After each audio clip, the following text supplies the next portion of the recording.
Halo, Assalamualaikum warahmatullahi wabarakatuh. Welcome back to our channel. Kembali lagi bersama Ikhwan Yuda Kusuma, MSI APT di Farmasi Studi Program Universitas Harapan Bangsa di mata kuliah Farmasi Industri. Di pertemuan kali ini kita akan membahas tentang aspek produksi. Jadi di sini saya ingin menitik beratkan pada proses produksi sediaan baik yang steril dan non steril, ya, kita akan bahas di pertemuan kali ini. Jadi sebagai pendahuluan bahwa proses produksi sediaan obat atau sediaan farmasi diatur dalam suatu regulasi. Regulasi tersebut itu disebut dengan CPOB atau cara pembuatan obat yang benar atau yang baik, ya. Kalau misalkan tradisional CPOTB, ya. Kemudian obat yang diproduksi harus memenuhi syarat, bisa disebut dengan QAS biasanya. Kalau ini tulisannya agak sedikit terbalik ya, kayak QSA, tapi sebenarnya mudahnya adalah QAS atau CAS, ya. Apa itu? Quality atau berkualitas, kemudian efikasi artinya dia aman ya digunakan, kemudian dan berefek dengan baik, kemudian safety yang terakhir atau aman, ya. Jadi quality, efficacy, and safety ya adalah suatu prinsip yang harus dipegang dalam industri farmasi. Kemudian untuk kualitas obat dinyatakan dalam bentuk pemenuhan parameter-parameter spesifik menurut spesifikasi produknya, ya. Bisa standarnya itu menggunakan farmakope atau kompendial. Bisa juga kita, jika standar yang kita gunakan adalah standar terbaru, kita bisa merujuk pada USP atau United States Pharmacopeia atau BP, British Pharmacopeia, atau GP, Japanese Pharmacopeia. Biasanya itu yang paling umum digunakan oleh industri farmasi di seluruh dunia. Nah, tujuan dari CPOB atau cara pembuatan obat yang baik atau CGMP atau disebut dengan Good Manufacturing Practice itu adalah satu, untuk menjamin bahwa produk yang dibuat kualitasnya konsisten. Yang kedua, mengurangi risiko yang tidak dapat dideteksi pada saat pengujian produk. Yang ketiga, mengurangi kerugian industri yang lebih besar, ya. Karena apa? Jika prosesnya tidak memenuhi prosedur, bisa jadi ada kontaminasi, ada mix up, ada kadar tidak sesuai, ya. Jadi itu harus dibuat berdasarkan CPOB supaya lebih lebih apa? Ya, lebih trusted atau lebih kecil risikonya untuk mengalami kerugian. Nah, aspek CPOB itu ada macam-macam ya. Yang pertama adalah QMS. What is that? QMS ini aspek produksi ya. Ini hampir semuanya mensupport bagaimana produksi itu berjalan. Yang pertama adalah QMS atau Quality Management System, ya. Quality Management System bertugas untuk mengatur bahwa sistem manajemen di dalam industri farmasi tersebut berkualitas, dari sistem pelaporan, dokumentasi, pemecahan masalah, action request, kemudian apa namanya, acceptance kriteria itu harus ditentukan oleh QMS. Kemudian yang paling penting dalam industri farmasi adalah dokumentasi, ya. Jadi ada yang namanya batch record, ya. Batch record artinya rekaman batch. Batch itu apa gitu ya. Nanti kalau di industri farmasi kalian akan bertemu dengan istilah batch dan lot, ya. Kalau batch itu merupakan satu kali proses produksi, misalkan Rinos batch 1, Rinos batch 2, Rinos batch 3. Itu nama produknya yang dikerjakan pada satu line atau satu waktu, ya. Atau satu rangkaian.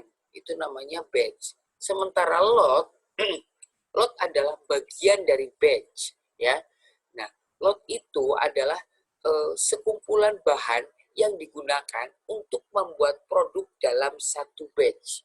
Sekali lagi, lot adalah kumpulan nomor bahan yang digunakan untuk produksi satu batch. Misalkan laktosa nomor 1, kemudian Avisel nomor 3, kemudian menggunakan piroxicam nomor 5, kemudian menggunakan MK stearat nomor 1 juga. Nah, kemudian di mix dalam satu batch. Batchnya menjadi Rinos nomor 3. Begitu begitu seterusnya. Itu dokumentasi itu harus tercatat dalam batch record ya. Artinya rekaman dalam satu proses produksi. Kemudian yang ketiga ya yang biru-biru dulu ya akan saya jelaskan, stability. Nah, dalam industri farmasi juga harus menguji stability. Ada yang stability dipercepat dan stability secara normal ya. Jadi stability akan diuji pada suhu tertentu, pada rentang waktu tertentu. Biasanya kalau di industri itu sekitar 3, 6, 12 ya. Nanti akan disimpan dalam suatu retain sample ya. Atau retain sample adalah sampel yang diambil dari satu batch produksi. Jadi ketika lagi jalan nih proses diambil sampelnya. Nah, itu untuk mengetahui jika suatu hari nantinya ada masalah pada produk tersebut, kita masih menyimpan contoh produknya yang disimpan pada suhu tertentu dengan dengan tekanan yang terkontrol dan disimpan sesuai dengan peruntukannya ya. Kemudian ini bagian penting dalam industri farmasi adalah QA dan QC. QA dan QC memegang peranan penting dalam menentukan kualitas produk dalam industri farmasi. QA adalah quality assurance dan QC adalah quality control. Jadi, quality assurance atau penjaminan mutu hanya akan memberikan rilis jika QC rilis. Artinya apa? QA melakukan perilisan suatu produk dengan data yang diberikan oleh QC. Ya, jadi quality control itu akan melakukan pengujian dari bahan dari bahan awal, kemudian sampai ke proses produksi. Di situ nanti QC juga punya peran, yaitu melalui IPC atau in process control. Ya, jadi nanti pada saat jalannya mixing misalkan, itu nanti akan setiap prosesnya akan ada IPC. Sebelum masuk ke step berikutnya, misalnya gini, kita ingin membuat tablet, ya bahan dasarnya dulu dicek oleh QC. Oh iya, bahan dasar memenuhi syarat, rilis. Kemudian dari kuarantin masuk ke rilis. Nah, begitu sudah rilis, tidak serta-merta, oh oke, kita sampai produk jadi, tidak. Ya, kemudian masuk lagi ke proses penimbangan. Di proses penimbangan ada lagi QC. Ya, setelah ditimbang, dia masih sesuai atau tidak kadarnya. Dia masih sesuai atau tidak stabilitasnya. Ya, setelah itu, misalkan sudah rilis dari penimbangan masuk ke proses produksi. Di produksi pun ada beberapa macam proses juga. Yang nanti kalau sudah masuk area produksi, itu akan dipegang oleh bagian QC yang disebut dengan in process control. Jadi orang-orang IPC atau in process control akan mengambil setiap step dalam proses produksi. Nah, kita sudah punya bahan, kemudian masuk ke mixing. Ya, mixing itu artinya adalah proses pencampuran. Setelah dicampur, diambil sampelnya, diuji dulu sebelum masuk ke cetak. Oh, setelah pengujian muncul hasilnya tidak valid, berarti ruahannya atau bahan yang sudah dicampur tersebut dibuang. Ya. Kalau dia memenuhi persyaratan, dia baru masuk ke proses berikutnya, yaitu pencetakan, ya, atau masuk ke granulasi, ya. Setelah pencetakan sudah dicetak, sudah jadi, di IPC lagi, diambil sampelnya lagi. Siapa tahu ada gompel, ada noda, ada bercak, ada problem apapun yang terkait dengan problem apapun yang sudah terkait dengan maaf ya, tadi ada WA dari Ibu Gavi. Setiap hal yang berhubungan dengan proses produksi ini ya.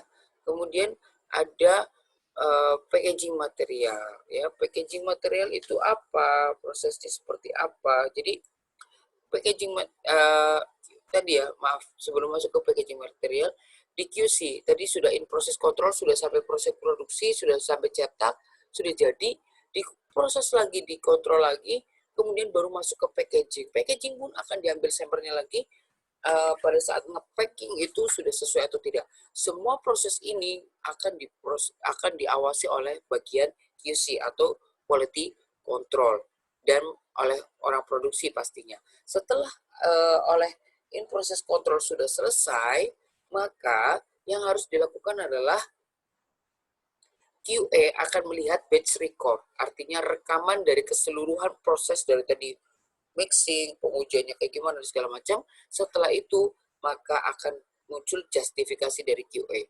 Ya, ini bisa rilis. Nah, begitu ya. QA memantau semua data, biasanya bermain di dokumentasi. Ya.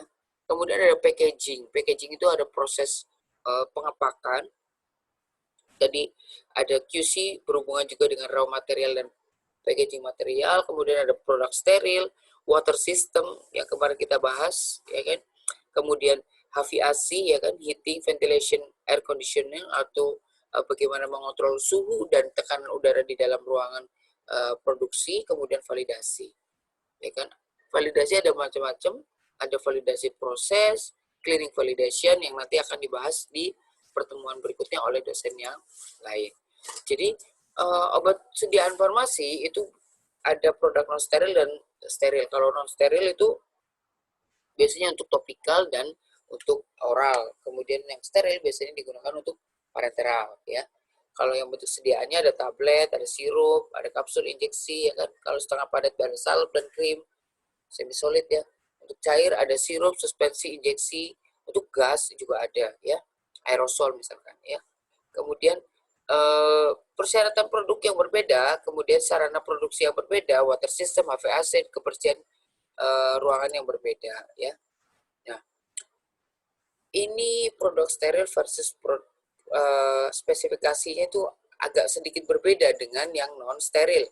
Nah, kalau steril itu lebih rinci daripada yang non steril, ya. Kalau steril itu akan melihat uji sterilitas dan endotoksin, ya. Jadi nanti akan ada nilai uji mikroba yang diperuntukkan untuk menentukan bahwa produk tersebut bebas pirogen. Pirogen itu adalah suatu senyawa yang ketika digunakan masuk ke dalam tubuh, dia akan menyebabkan seseorang itu mengalami febris atau demam. Kemudian kadar bahan aktifnya seperti apa, pH-nya seperti apa, osmolaritasnya bagaimana, jangan sampai hiperosmolar, karena apa? Dia masuk ke dalam sirkulasi darah, ya. Kemudian tes rekonstitusi, kemudian stabilitas produk dan berat dan volume pengisian harus sama. Sementara kalau non steril yang dilihat adalah sifat fisik dari si produknya, misalkan waktu hancur, kekerasan, ketebalan, kadar air, dan yang paling penting di situ adalah untuk menentukan kadar adalah disolusi, ya, atau terlarutnya suatu bahan ke cairan tubuh, ya. Kemudian keseragaman kandungan, viskositas, tes rekonstitusi, dan pH. Ingat sekali lagi, di steril akan ada uji sterilitas dan endotoksin dan uji osmolaritas. Nah, proses produksinya bagaimana gitu kan? Kalau aseptis dan non aseptis dan sterilisasi akhir. Kalau aseptis itu berarti di awal, ya kan, dan sampai akhir itu dilakukan di tempat yang steril, biasanya di kelas A. Dan ada juga yang di sterilisasi akhir, ya. Misalkan injeksi yang untuk infus, ya, biasanya dilakukan dengan menggunakan sterilisasi akhir, ya. Ini PR untuk kalian, nanti kalian jawab di kuis, nanti saya akan masukkan bagaimana bentuk sediaan dan proses produksi untuk larutan, serbuk, salep mata, luka bakar, infus, tablet implan. Oke.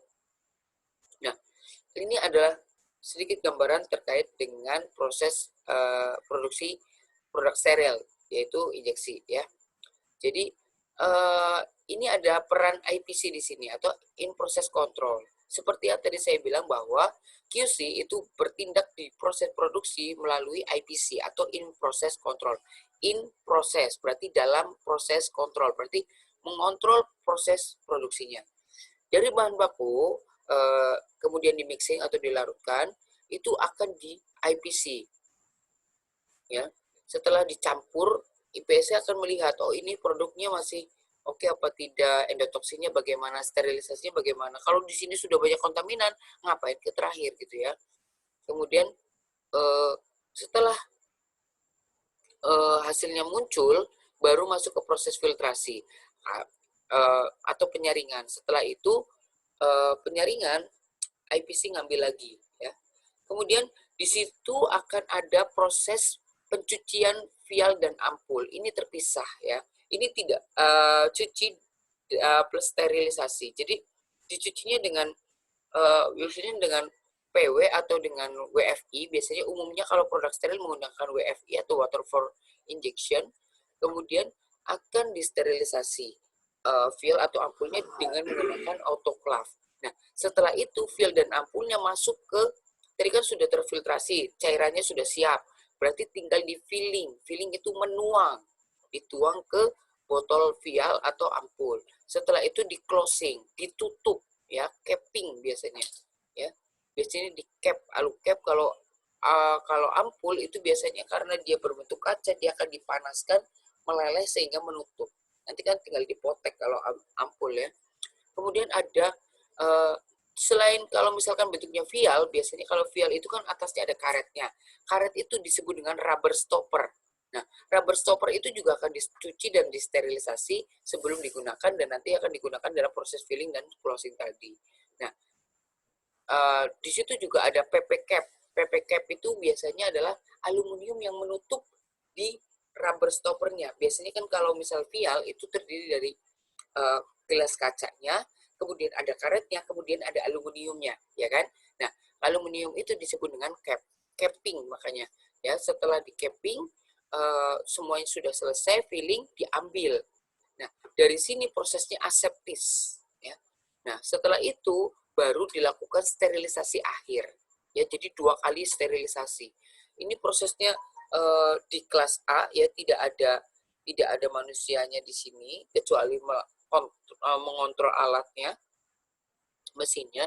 Kemudian setelah rilis di filling dan capping, kemudian disterilisasi akhir.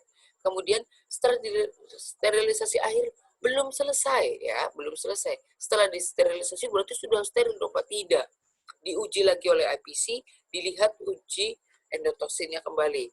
Kemudian dilihat ada proses inspeksi manual.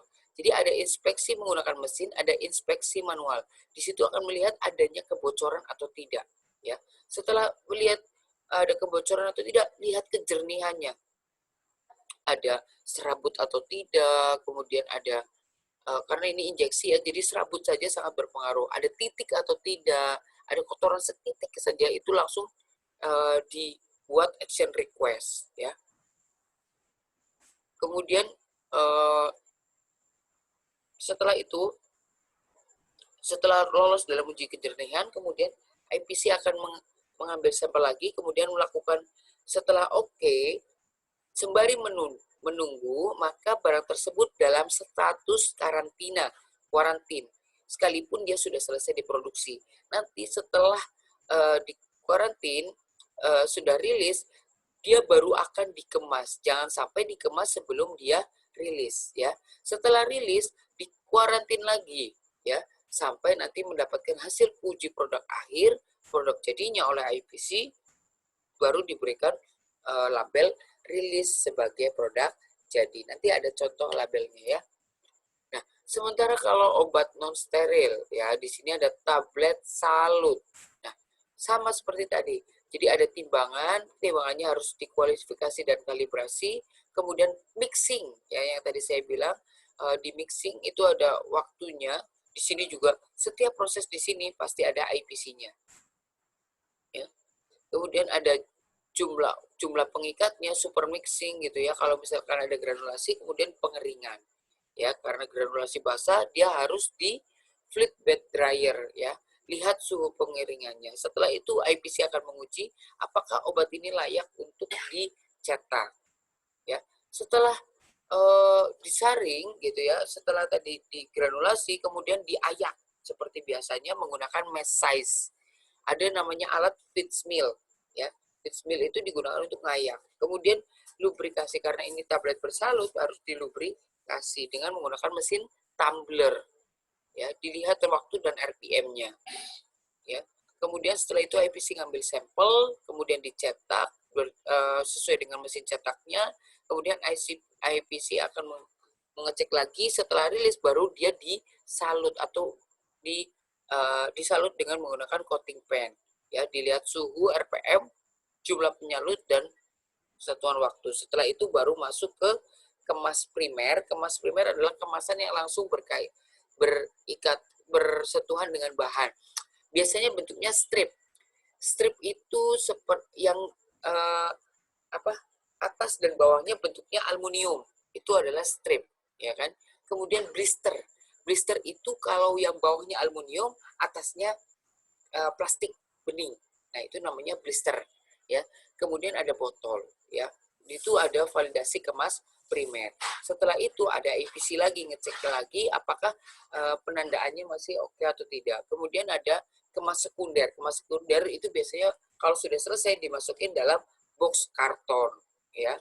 Setelah itu barulah masuk ke gudang untuk ditunggu hasilnya oleh IPC apakah dia sebagai produk yang rilis atau tidak. Kemudian ada metode direct compress juga sama, hanya saja kalau yang tablet secara langsung tidak ada proses granulasi, langsung disaring, diayak, kemudian dicetak, masuk ke kemas primer maupun kemas sekunder. Nah, ini adalah gambaran produk jadi yang kebetulan ini diambil dari perusahaan saya, ya, dulu di PT Ferrompar Pharmaceutical Dexa Medica Group. Nah, di situ ada karantina. Ini adalah produk jadi yang tinggal menunggu status rilisnya saja, ya. Ini kalau yang di atas adalah bahan baku. Bahan baku di sini ada kode, ya. C3190 adalah kode bahannya. Namanya alprazolam, ya. Ini adalah nomor lotnya. Jadi setiap bahan itu punya nomor lot. Kalau tadi ini ada nomor batch. Nanti di sini ada quarantine tapi nomor batch. Kalau ini menggunakan nomor lot karena masih bahan. Nomor lotnya itu, ini nomor lot manufacturernya dari perusahaannya. Kemudian ada arrival quantity, artinya kedatangannya itu berapa banyak, ya. Kemudian tanggalnya berapa, ya. Kemudian di situ juga kalau misalkan ada masalah, itu biasanya akan ada label status produk. Produknya bermasalah, misalkan ekstrak kentar berjamur, misalkan, pasti akan kita karantina, ya. Ada nomor batch-nya, nomor lotnya, kemudian ada kode bahannya, jumlahnya berapa, ya. Ini gambaran waktu saat di industri, ya. Kita memang dituntut menggunakan pakaian khusus, tidak menggunakan pakaian umum, ya. Satu pesan untuk kalian, langkah sukses di era revolusi industri 4.0 salah satunya adalah buatlah sesuatu diferensiasi atau berbeda dengan yang lain dalam hal berkarya. Jadilah insan yang unik tapi berbobot dalam hal kompetensi. Thank you very much. Thank you for watching. Wassalamualaikum warahmatullahi wabarakatuh.